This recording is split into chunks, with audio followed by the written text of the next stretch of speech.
ألقى بروح الله في أحشائها، وجنينها كان المسيح لمريم.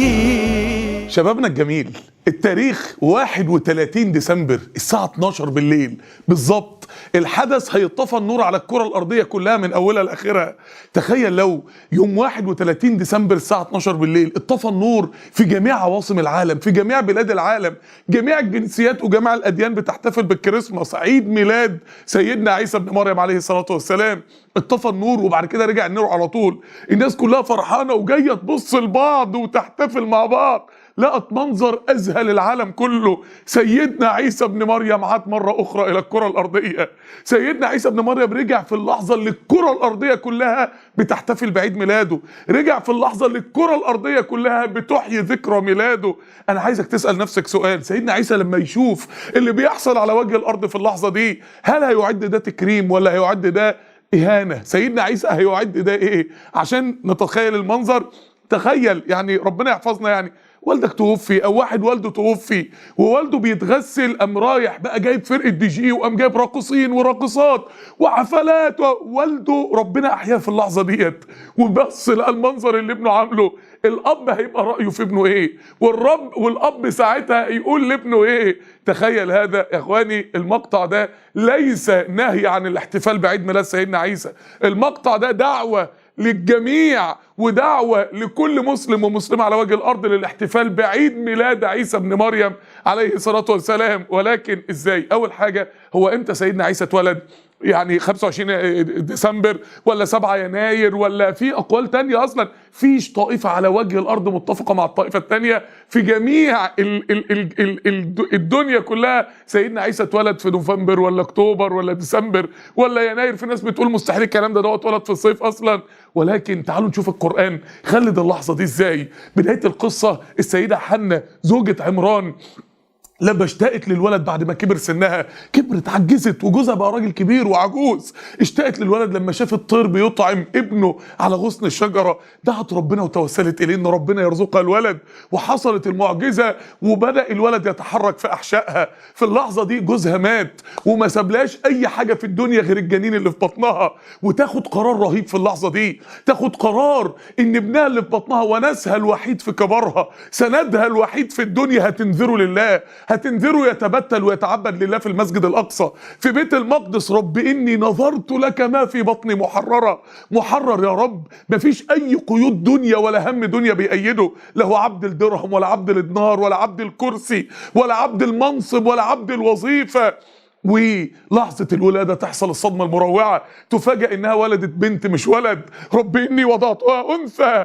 وامام الصدمة الرهيبة تحط كل مشاعرها تجاه الله في اسم هذه البنت، تسميها مريم. مريم التي لا تروم الا الله، الراغبة الى الله، اللي ما فيش في حياتها غير ربنا، اللي ما فيش في كل ذرة من ذرات قلوب قلبها غير ربنا. وتكبر مريم وتبقى آية من آيات ربنا في العبادة. ربنا بيقول إذ انتبذت من أهلها مكانا شرقيا، تنتبذ من الدنيا كلها وتسيب الدنيا كلها عشان تعبد ربنا بس. وفي لحظة فاصلة في تاريخ البشرية يرسل الله جبريل لمريم وتوهب مريم عيسى، بنت عندها 13 سنة. في لحظة فوجئت انها حامل ومضطرة تواجه الدنيا كلها بانها حامل، ومفيش زوج ومفيش رجل. طب تقول ايه؟ طب هي تقول للدنيا ايه؟ ربنا بيوصف لحظة ميلاد عيسى، اللحظة الرهيبة ديت في القرآن. فحملت، مش فحملت بيه كأنه بقى حمل على قلبها، مش حمل بس في بطنها، فانتبذت بيه، حست انها منبوذة. تروح فين؟ بنت عندها 13 سنة مش عارفة تواجه المجتمع ازاي، اللي هي السيدة مريم.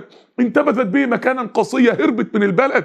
فأجاءها المخاض إلى جذع النخلة، فجأة المخاض ضرب بطنها وآلام المخاض ضربت جسدها. ما لقتش في وسط المكان الموحش اللي هي فيه غير جذع نخلة ميت ملوش راس. النخلة لما بتموت راسها بتقع، تجري وتمسك في جذع النخلة من الآلام اللي هي فيها. فأجاءها المخاض إلى جذع النخلة قالت يا ليتني مت قبل هذا وكنت نسيا منسيا. يا ريتني كنت مت من مئات السنين ولا كان حد يعرف ان في انسانة في الدنيا اسمها مريم. فناداها من تحتها ولدت اتشلت ومن الألم مش قادرة تشيل ضناها من على الأرض.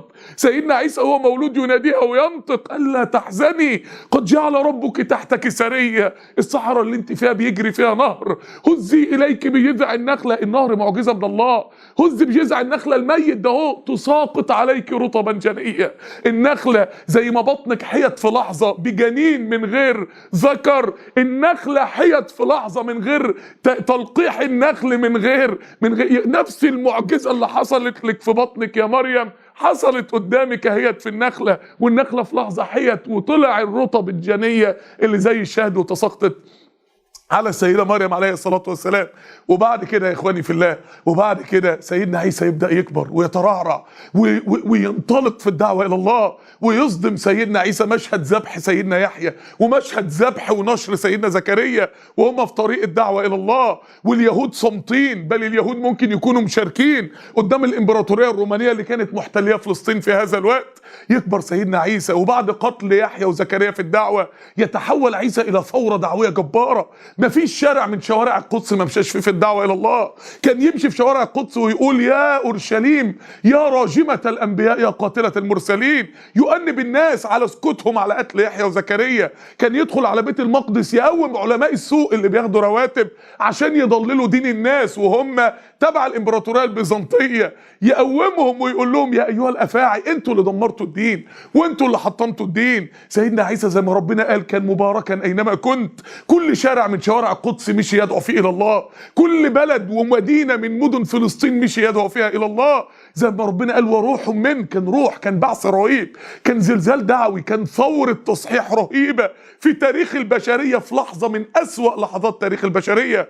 ويصدر الأمر والفرمان من هيرود الملك اليهودي الموالي للإمبراطورية البريطانية بإعدام عيسى صلبا، وقوات هيرود اللي نزلت قتلت يحيى وزكريا تنزل عشان تصلب سيدنا عيسى وتنفذ فيه الحكم. وهنا تحدث المعجزة ويرفع الله عيسى ابن مريم. عيسى ابن مريم حي الآن، وهو أطول إنسان على وجه الأرض في العمر. ليه؟ لأنه لسه حي ولسه هينزل آخر الزمان. هو النبي الوحيد اللي لسه الأرض هتشرف بنزوله، وممكن في يوم من الأيام أنت أو ابنك أو حفيدك يشوف سيدنا عيسى ابن مريم عليه الصلاة والسلام. وفي لحظة من اللحظات ربنا هينزل سيدنا عيسى تاني. عارفين عيسى هينزل امتى يا شباب؟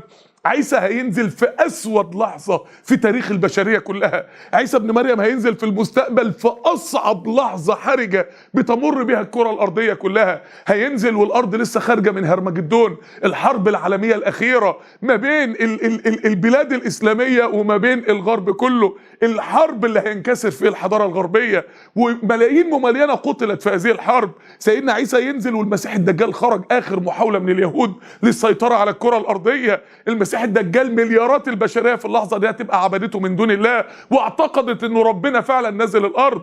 في اللحظة دي المسيح الدجال هيبقى سيطر على الارض كلها ما عدا 3 مدن، مكة والمدينة والقدس. سيدنا عيسى هينزل ويأجوج ومأجوج بيستعدوا للخروج من اجل اكتساح الكرة الارضية وافناء البشرية. في اللحظة دي ربنا يختار لسيدنا عيسى ان هو ينزل. عشان كده عيسى مخلص البشرية فعلا، زي سيدنا محمد عليه الصلاة والسلام، زي كل الانبياء هم دول مخلصي البشرية، زي كل الدعاء الى الله اللي مشوا على طريقهم هم دول مخلصي البشرية.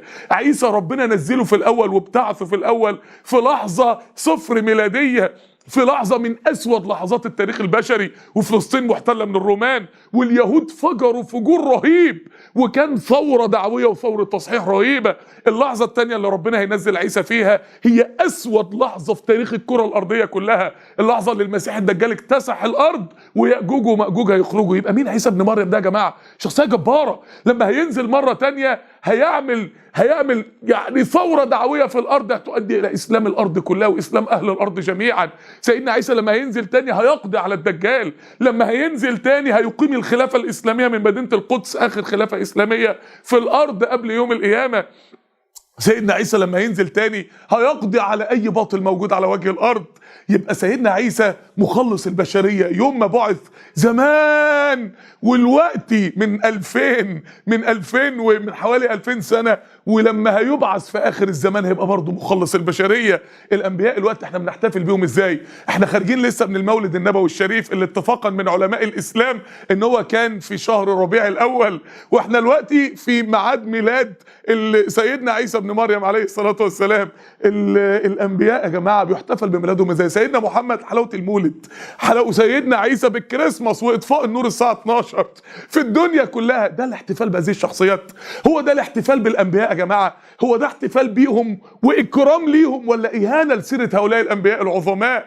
امال احتفل ازاي بميلاد الانبياء اللي كان ثوره تصحيح في الحياه، اللي هي اخطر لحظات فارقه في تاريخ البشريه كلها؟ الاحتفال بميلاد الانبياء ان احنا نحيي سنتهم، ان احنا نحيي منهج التضحيه اللي عاشوا عشانه، ان احنا نفهم هم ضحوا قد ايه وتعبوا قد ايه عشان الدعوه الى الله، ونشتغل في الدعوه الى الله زيهم يا شباب. زي ما الرسول عليه الصلاه والسلام قال بلغوا عني ولو ايه، بلغوا عني دي للتحمل، شيلوا الدين، اتحملوا الدين من بعدي، فانما عليه ما حمل وعليكم ما حملتم.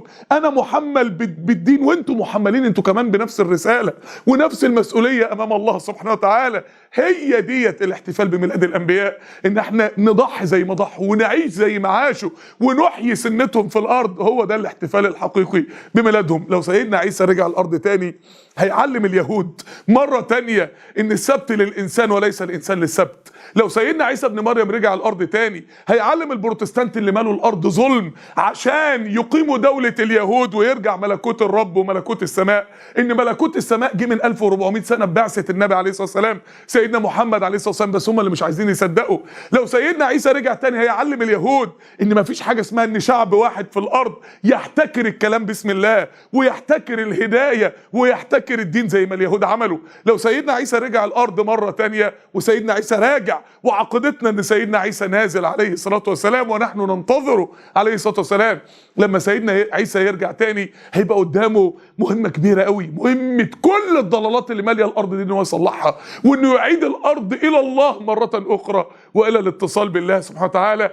هو ده الاحتفال بميلاد الانبياء، هو ده الكريسماس الحقيقي، مش شجرة عيد ميلاد تتطفى الساعة 12، مش اضواء تتطفى وممكن كل الموبقات ترتكب في هذه اللحظة، انما الاحتفال الحقيقي ان احنا نعيش على هديهم ونعيش على نهجهم، لا بالكريسماس ولا بحلاوة المولد.